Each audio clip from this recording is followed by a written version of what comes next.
Hello everyone, this is Lala from therainqueen.com. Today's video is for Phalaenopsis Friday, and it's all about how to get your old Phalaenopsis to reflower. So once your beautiful big Phalaenopsis has finished flowering, you may be looking at a plant that's got stems like this. Bare flower stalks. One last flower holding on. Here's another one that I had as a gift over Christmas.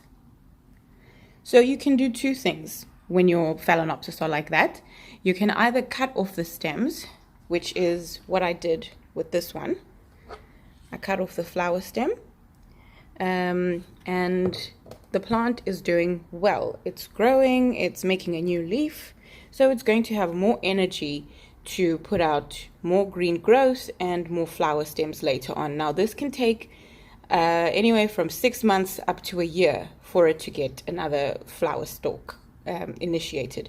Usually these flower stalks start growing in winter. So the Phalaenopsis likes to have, I think it's something like 20 consecutive days where the temperature is a bit low. I'll look up the figures now and put them in the comments. So it wants 20 consecutive, especially in the evenings where the temperatures dip. And after that, the new spike will initiate, and the new flower spikes come up between the leaves on the bottom there. As you can see, this is where the old one was. So that's one of your options. You can cut the stem and then wait for about a year, sometimes two. Some people wait many years if the conditions are not ideal, but that is what happens once your Phalaenopsis has finished flowering. What I've done with my other Phalaenopsis though, so this is another one where I've cut off the flower stalks. There was one flower stalk back there, you can see, and this one actually has a keiki, which is beautiful. I'm so happy. The leaves are so small. These new leaves are so small when I first got the plants, and now they're quite big. So I've allowed this plant to also put more energy into growing rather than trying to reflower immediately. This is a beautiful green Phalaenopsis, and this one, if I remember correctly, was pink. So these two, I've cut off the stems. Now, these other three Phalaenopsis, I have decided to allow them to try and reflower from the existing stems. So how do you do that? First of all, you don't cut the stems. You leave this growing tip there, if at all possible. And what will happen is, from the previous nodes, you may get new growth. So this is a node where I peeled away the covering, and if you look very closely, you can see some sort of new growth starting to initiate. Now, this is where old flowers were. You're not going to get any new growth from these points. The flowers came off from here, but these other nodes, where it looks like it's sort of got a papery covering, you can peel that covering away and allow space for the plant to make a new branch. So this one is still green, and I could maybe peel that off and put some keiki paste on it, try and get a keiki, or maybe initiate flowers. But this is what the leaf node looks like. And then these are the places where flowers were.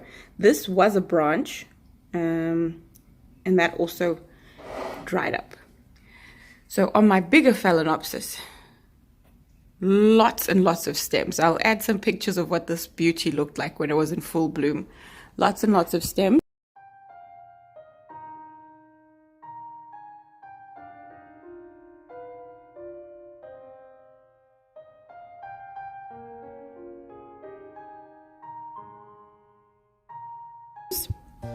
And I have left these stems also all intact. So it's really important to leave the tips there.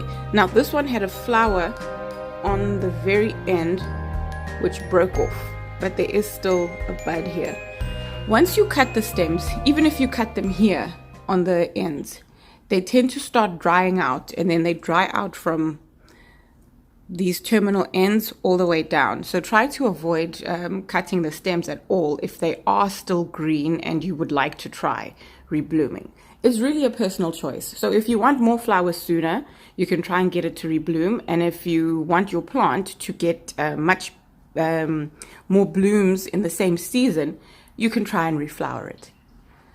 So I think the best example that I can show you is this one. This is a little mini Phalaenopsis that I got that was in such a bad condition. I repotted it. It was actually potted in garden soil. You won't believe it. It was potted in like stones and soil. So you can see here some of the roots are a bit dry.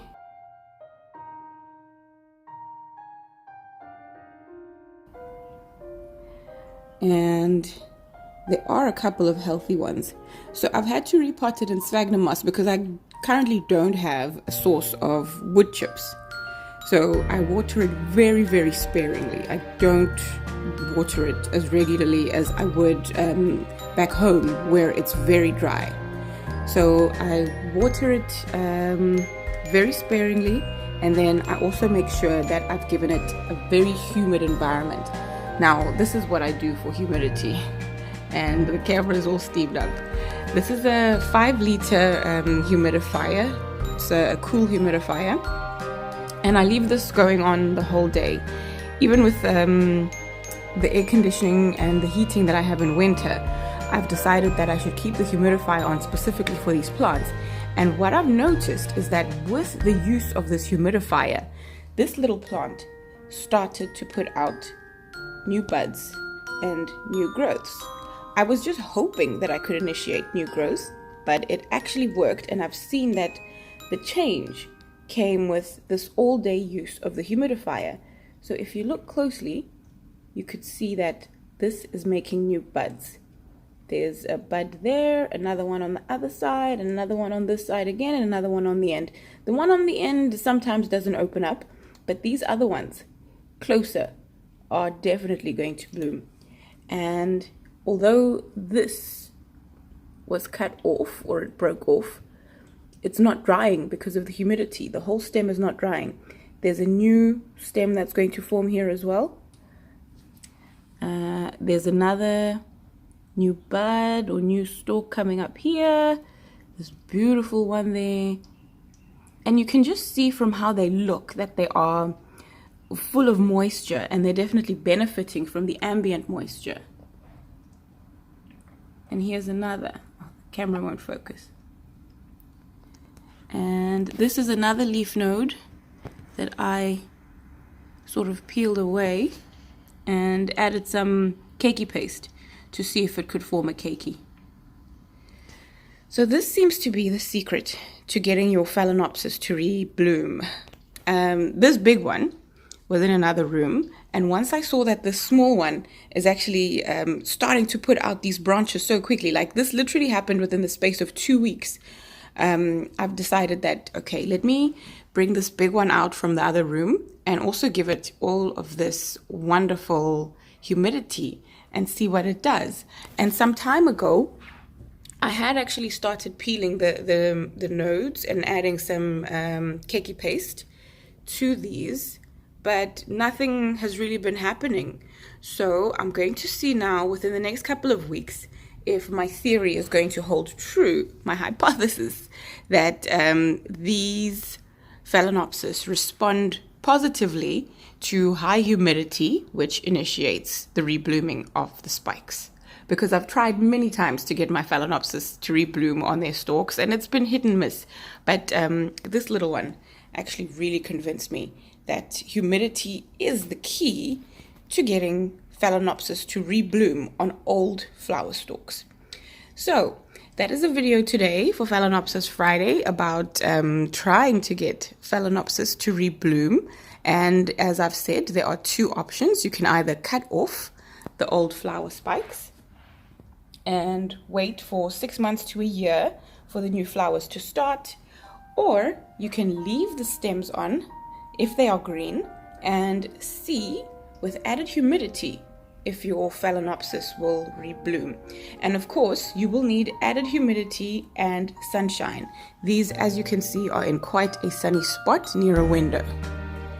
Okay, have a wonderful Phalaenopsis Friday, everyone, and I will keep you posted on the progress of all these Phalaenopsis. Please remember to visit therainqueen.com, and also let's have a chat on Twitter. My handle is @the_rainqueen. Thanks so much for watching. Remember to like, comment, and subscribe.